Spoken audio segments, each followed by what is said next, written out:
O magnífico cirurgião de Yorkshire, Lord Monyngham, fez a palestra Linacre em Cambridge, em maio de 1936, sobre alunos faltosos. Monyngham era um cirurgião campeão, numa época em que geralmente só a habilidade do operador estava entre a vida e a morte do paciente. Nada do artesanato, de qualquer arte, é mais perfeito e belo do que a arte da cirurgia, disse ele, num desafio aberto ao balé real. Ele deu o nome à calha Monyngham nos intestinos e ao fórceps Monyngham da vesícula. Seu pai era sargento e ganhou a Cruz da Vitória na Crimeia. 15 médicos que encontraram coisa melhor para fazer. André Borde escreveu O Pequeno Polegar. Estudou medicina em Montpellier. Entrou para a Ordem dos Monges Cartuchos. Depois foi bispo sufragâneo de Chichester em 1521.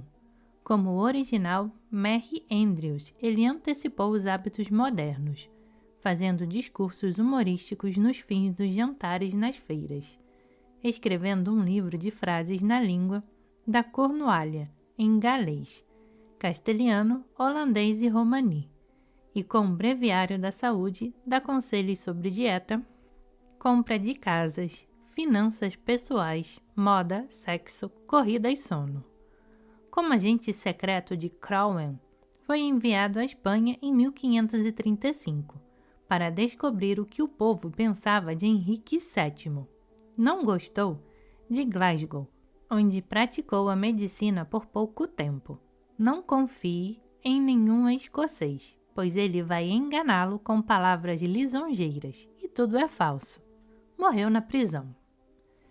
Georges Benjamin Clemenceau exerceu a medicina em Montmartre, antes de ensinar francês para meninas em Stratford, Connecticut, e foi o primeiro-ministro e ministro da Guerra em Paris em 1917.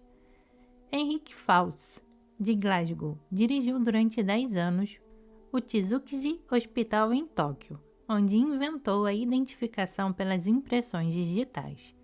As primeiras foram impressas em 1889, sobre desenhos dos 10 dedos feitos por gravadores japoneses.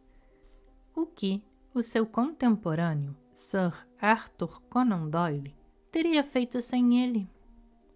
Richard Jordan Gatling, da Carolina do Norte, inventou o fuzil Gatling, que disparava 350 tiros por minuto. William Gilbert Grace, de Gloucestershire, em Inglaterra, não precisava identificação em nenhum livro inglês.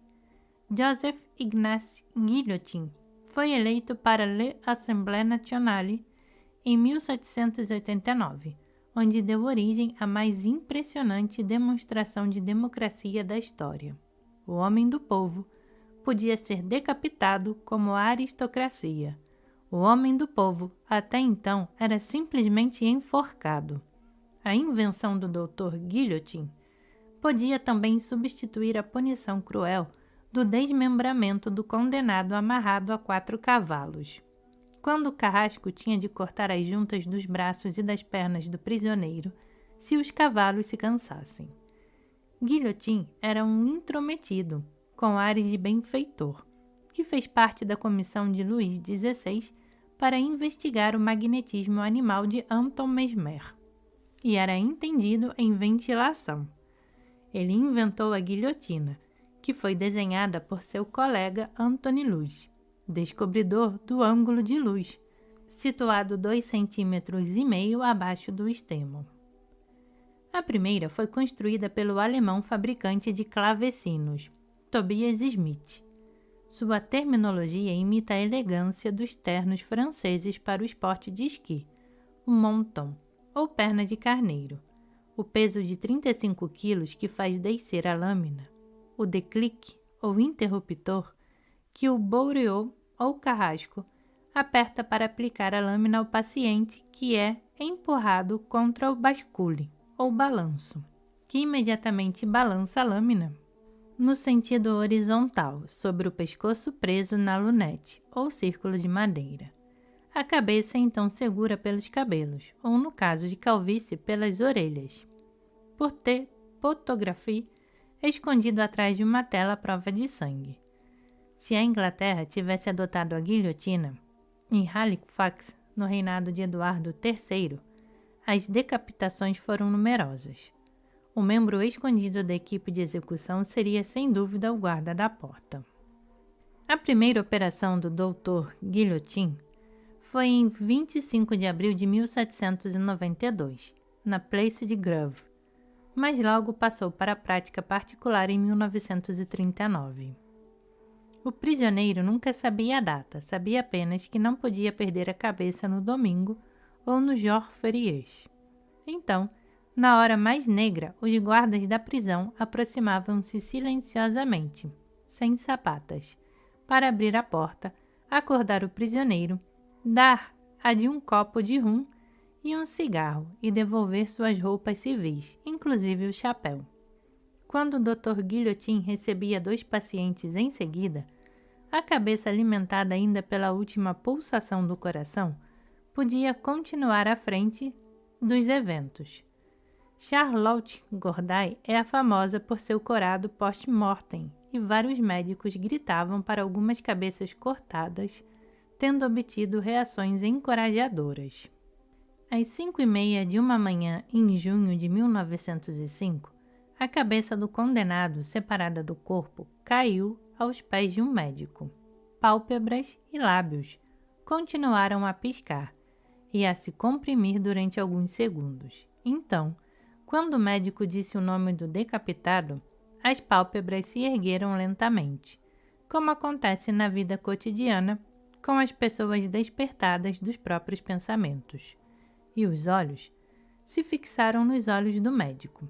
Depois disso, os croissants devem ter sido mastigados pensativamente. O Dr. Guillotin morreu em casa, vítima de carbúnculo. Sir Goldsworthy Courtney era um cirurgião da Cornualha, tão engenhoso que inventou o refletor, o maçarico de óxido hidrogênio, um piano que tocava em copos musicais, o navio a vapor a jato, a carruagem de 1829 movida a vapor, que fazia uma média de 24 km por hora na viagem completa, Londres-Bath-Londres. Um extintor de incêndios para as minas de carvão, uma lâmpada sinalizadora, um método para os marinheiros identificarem os faróis e o aquecedor gourmet para aquecer a casa dos comuns. Sir Leander Starr Jameson está enterrado em Matopo Hills, de frente para Bulaio, visto do sul, ao lado do seu grande amigo Cecil Rhodes, que o levou para Rodésia. Em 29 de dezembro de 1895, o Dr. Jim liderou seu ataque no Transvaal para libertar o grupo de britânicos reunidos para apanhar o ouro e os diamantes, e que estavam sendo tratados ferozmente pelos Boers. O colapso se deu no dia do Ano Novo. David Kinloch, obstetra e poeta, quando viajava de Dundee, foi aprisionado pela Inquisição Espanhola e condenado a ser queimado vivo. A execução foi adiada porque o grande inquisidor ficou doente. Kinloch enviou por meio de um dos guardas de prisioneiros da Inquisição um bilhete dizendo que era médico e talvez pudesse ajudar. Ele curou o grande inquisidor e, ungido com sua gratidão, voltou para casa, na Escócia. Bem, isso é o que conta a British Medical Journal, de 1º de maio de 1926. O reverendo Francis Thomas McDougall, cirurgião, remou pela Universidade de Oxford, foi bispo de Sarawak e depois de repelir um ataque de piratas chineses em 1862, descreveu para o The Times com detalhes sua arma feita em Londres, cano duplo, carregada pela culatra. Era uma arma extremamente mortal, com grande poder de tiro, precisão e rapidez. Nunca negou fogo em 80 tiros e acredito que poderia atirar mais 80 com o mesmo efeito. Esse testemunho não agradou às instituições religiosas que prezavam seus gramados tranquilos, suas pacíficas mesas de chá e os princípios humanistas em casa. Jean Paul Marat, apunhalado no banho por Carlota Corday, era formado em medicina por St. Andrews, Escócia. Estava no banho para aliviar a coceira do eczema. Francis Moore, clínico em Lambeth, Londres, em 1701, fundou o Old Moore Almanac. James Parkinson foi acusado de conspirar para assassinar George III no teatro, com um dardo envenenado, atirado por uma espingarda de ar comprimido. Ele deu seu nome à doença de Parkinson. James Tartin, dermatologista de Londres, descobriu um modo barato e eficiente para engomar chapéus de feltro.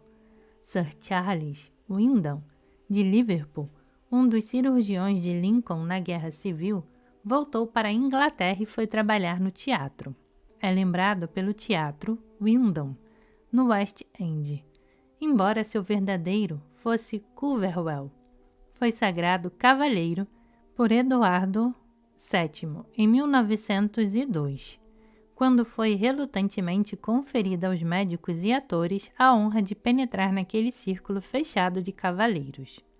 E 5 que se distinguiram mais na área pessoal que na da medicina, onde não conseguiram se qualificar.